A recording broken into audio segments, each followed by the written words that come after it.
La prossima canzone è una canzone scritta da Ea Mario che si intitola Amore Guaglione ed è il racconto di un amore infantile visto però con gli occhi dell'adulto, visto con gli occhi della persona che aveva vissuto questo amore da bambino, amore per una compagna di scuola, che viene ricordato con grande nostalgia.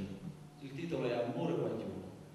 È molto divertente questa canzone, ma andrebbe letta perché nel testo ci sono tanti strafalcioni ortografici che appunto riprendono la scrittura infantile, la scrittura dei bambini delle scuole elementari.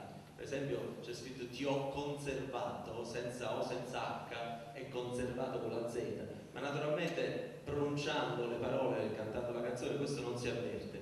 È una canzone davvero da leggere.